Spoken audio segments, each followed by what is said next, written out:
Бисмиллахир-рахманир-рахим. Мээримдүү жана ырайымдуу болгон Аллахтын аты менен баштаймын. Урматтуу мусулман бир туугандар, баарыңыздарга Аллахтын рахматын, тынчтыгын, берекесин каалап саламдашам. Ассаламу алейкум ва рахматуллаху ва баракатуху. Урматтуу мусулман бир туугандар, бүгүн биз сүйүктүү пайгамбарыбыз саллаллаху алейхи ва салламдын дагы бир хадисине токтолууну туура көрдүк. Бул хадисти имам Муслим бизге риваят кылган. Умар бин Хаттаб мындай дейт: бир күнү Алла элчиси саллаллаху алейхи ва салламдын жанында отурган элек. Ошол учурда кийген кийими апапакай болгон, чачтары капкара болгон бир адам келди. Ал адамдын кейпинен жолоочулук белгилери жок болчу. Биздин ичибизде эч бирөөбүз аны тааныбайт делек. Ал адам келип Алла элчиси саллаллаху алейхи ва салламдын тизесине тизесин тийгизип олтуруп, колдорун анын сандардын үстүнө коюп, андан кийин Мухаммед, ислам деген эмне деп сурады. Алла элчиси саллаллаху алейхи ва саллам ислам Алладан башка кудай жок экендигине жана Мухаммед анын элчиси экендигине күбөлүк берүүң, намазды туура аткарууң, зекет берүүң, Рамазан орозосун тутууң, ошондой эле күчүң жетсе ажы милдетин өтөөң деп жооп берди. Ал адам туура айттың деди. Биз буга таң калдык.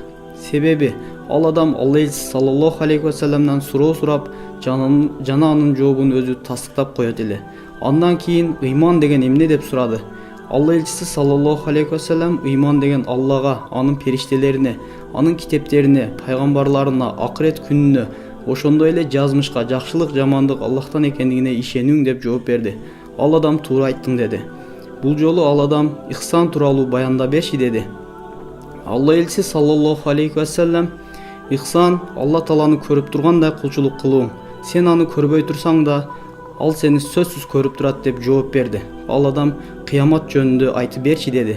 Алла элчиси саллаллаху алейхи ва саллам кыямат жөнүндө суралган адам сураган адамдан көп билбейт деп жооп берди. Ал адам андай болсо кыяматтын белгилери жөнүндө айтып берчи деди. Алла элчиси саллаллаху алейхи ва саллам күң аял өз кожоюнун төрөсө, жалаң аяк жалаңач кедей койчулардын үй курууда бири-бири менен жарышуусуна күбө болуң деди. Азирети Умар сөзүн мындайча улады. Андан кийин ал адам кетти.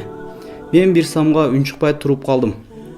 Алла элчиси саллаллаху алейхи ва саллам мага карап: Умар, суроо сураган адам ким экенин билесиңби деди. Мен: Алла жана анын элчиси билет деп жооп бердим.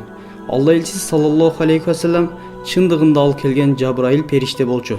Силерге диниңерди үйрөткөнү келген эле деп жооп берди.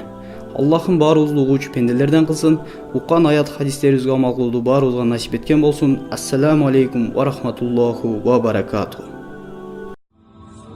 سبحان الله وبحمده